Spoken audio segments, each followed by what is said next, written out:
Dad, I'm leaving. Tushar's louder voice surrounded his house. Tushar Vaidya was a strongly built guy in his mid-20s, working with prolific industries. His income was barely enough to fulfill his own desires. His father, Mr. Rajendra Vaidya, was in the year of his retirement and his mother has passed away at the time of Tushar's birth. Since then, his dad was his mother and father. They own a 1 RK flat in Kothur, Pune. Tushar had planned a trip of Goa with his colleagues for some company work. Though his father was not so happy with his sudden trip to Goa, Tushar had his own plan for 3 days Goa trip. When will you return? Mr. Vaidya asked while reading newspaper in the morning. In 3 days, Dad. I'm telling you 100th time now. Tushar said, quite irritated. Now can you please get up from that chair? You are sitting on my very important file. Oh, sorry. But how your boss is sending you Goa so suddenly? Mr. Vaidya said, getting up from the chair. It's work, Dad, Tushar said, avoiding eye contact. But he did not send you anywhere before. Dad, please, I'm leaving. Bye. And please don't try to call me. I would be busy in work. I will call you after 3 days, okay? Tushar said and headed outside. Okay, beta. Bye. Mr. Vaidya said, but Tushar had banged the door without even hearing it. Though Tushar had already told his father not to call him, he couldn't resist himself and he dialed Tushar's number. It was out of coverage. He thought he might be busy in his work. Waiting for his son's call was the only option remained for him. He cared, worried, waited, and waited alone. Waited for so long, but his call did not come. It was the day when Tushar should have returned home. Mr. Vaidya was still waiting to hear his son's voice. He thought to himself, at least he would have called me once in 3 days. He knew I would be worried. When suddenly his telephone rang, interrupting his thoughts. He hurriedly picked up the call. Hello Tushar, where are you? You are supposed to come today. An anxious voice could easily recognize. Hello sir, this is Srinivas here. I'm calling from Tushar's office. The other person spoke. Oh, I'm sorry, I thought Mr. Vaidya mumbled. I called him on his mobile phone, but it is out of coverage. Is he alright now? Lot of work is still pending in the office, said Srinivas. Why are you saying this? Mr. Vaidya said, mystified, confused. He took 4 days leave from office because he was not feeling well. At least that's what information I have got from our boss. He said in quite tangled voice this time. No, he actually sent to Goa by your boss only for some office work. Mr. Vaidya is sure of himself. I'm sorry, sir, but I was just asked to inquire about when he will join the office again. I have no idea about this office trip. This was a blow of puzzlement in Mr. Vaidya's mind. He was not sent to Goa for any office work. His son had lied to him. It was quite clear. He tried to call him for 100 times, getting frustrated, but Tushar was not answering. Some things left in his upbringing, he thought to himself, when he realized that his son had lied to him for something. He thought he will ask him about this lie when he will return, but was it going to happen? Mr. Vaidya called every single of Tushar's friends, but alas, no one knew anything about him.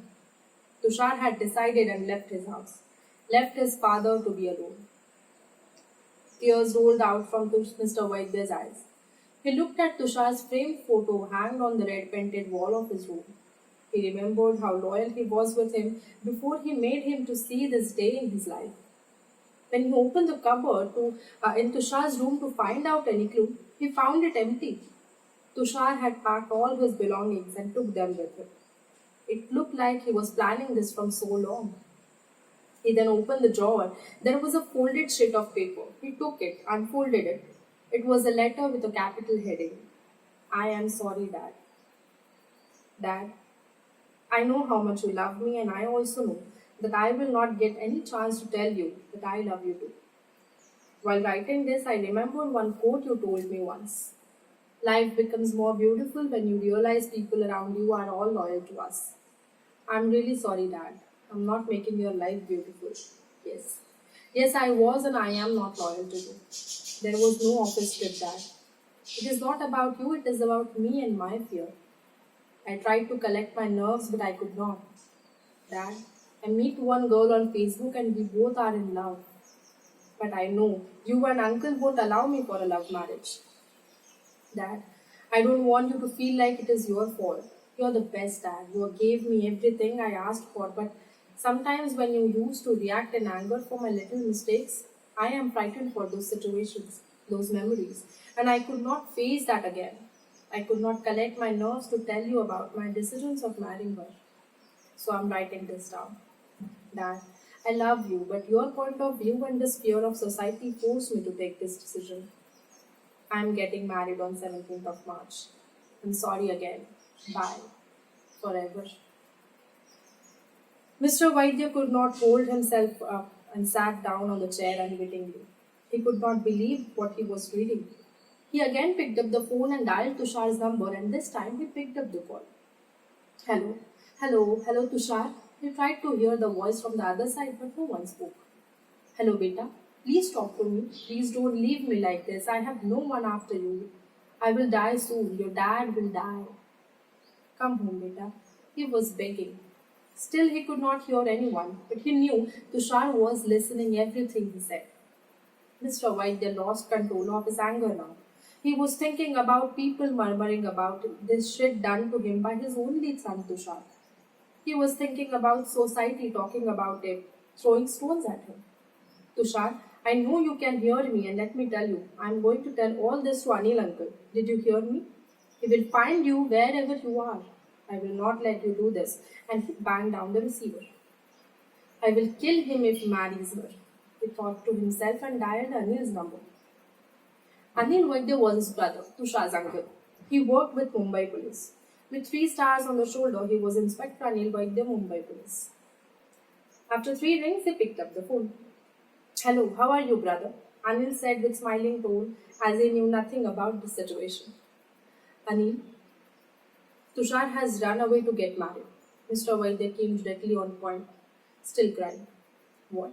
What are you saying? His brother said in shock. Yes, we need to find him. He left me a letter saying that he will be marrying her tomorrow. Please do something. Okay. I'm leaving right away. Stay calm till then, okay? Anil assured. Mr. Vaidya put the receiver down and sat on the chair. He recalled Tushar's last word before he left. Dad, please don't call me. I will be busy in work. The last thing told by Tushar to his father was a limpid lie. But he knew, as a father, it was his duty to give his son a one fine chance. He was hyperventilating. He started consoling his heart that everything would be fine, but he was also afraid of the society too. On the other hand, the lovebirds had planned their first meeting. Tushar was meeting for her for the very first time. Though he had seen her photos on Facebook, but he did not know what stature she had. He just fell in love with her and had entrusted her with all the control to his heart. Truly said, love is indeed blind. There is never a time or a place for true love. It happens accidentally, in a heartbeat, in a single throbbing, flashing moment. On a beach, and that too in Goa, is the best place to meet your love for the first time. A perfect combination of white sand and a blue sea water. An adequate amount of tourists enjoying the beautiful locations done up with shacks and booths, promoting everything from fried prawns and alcohol to ornaments made of shells. This place was perfect to meet his would-be wife for the very first time. He wanted to make their first meeting romantic. He was intrigued to meet her on the seashore. He had bought her a shell-shaped ring which would be the first emblem of the blind love he had for her.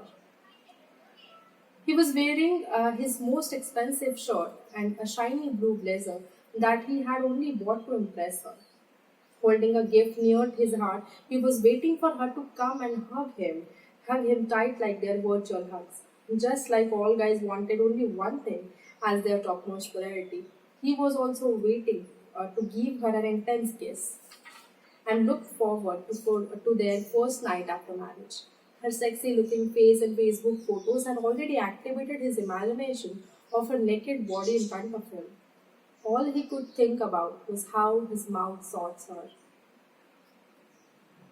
Thank God you are here, Anil, Mr. Vaidya said with slight relief as he saw his brother, and that too in his uniform.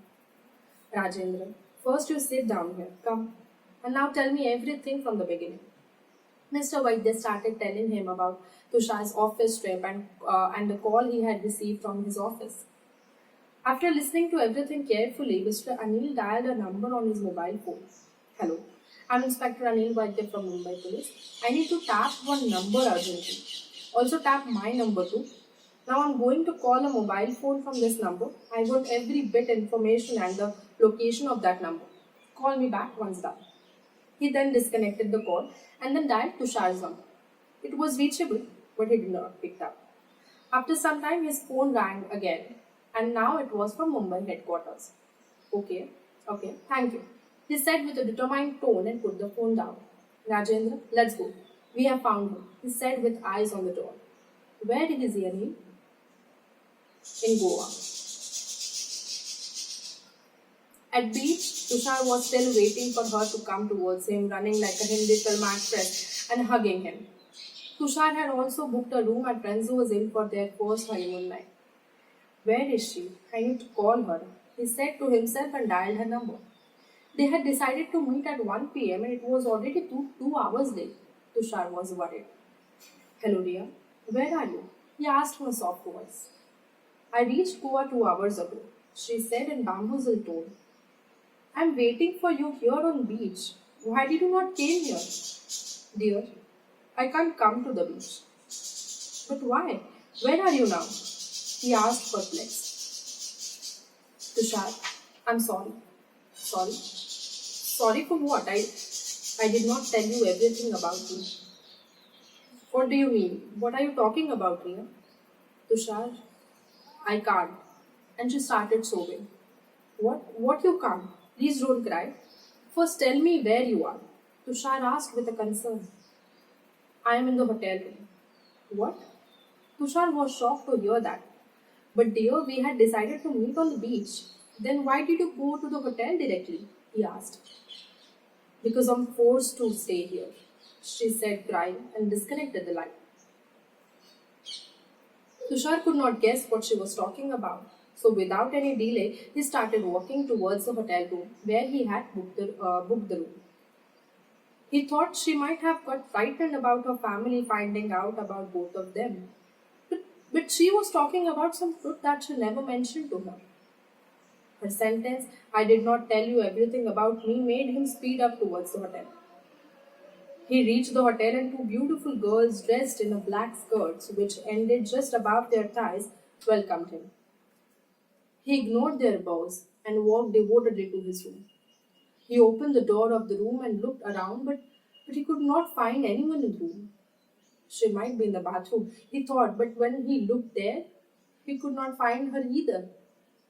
Worried, he came downstairs and headed towards the receptionist's desk. How can I help you, sir? A silky voice of a girl asked him. Hello, I'm Tushar Vaidya, he said, and was about to continue, but the receptionist cut him through, saying, Oh, hello, sir, we were expecting you. This man will take you to the room. She asked to follow, ma'am. I'm just coming from my room, Tushar said, befuddled. Yes, sir, but as our lift is under maintenance today, we could not take your fiancé to the second floor. So we have changed your room from 202 to 104 ground floor. She answered again in the phone, smiling too. This way, sir. A man dressed in the hotel uniform said, not getting Tushar any chance to consider. And he followed him. And he followed him to his room where Ria was already waiting for him. He reached there and pushed the door open. There Ria was, dressed just like a bride, with the same cute face on her Facebook profile pictures. But then Tushar realized the horrible truth. He could not believe his eyes. Ria was sitting on the bed, resting her back to the wall and with no legs.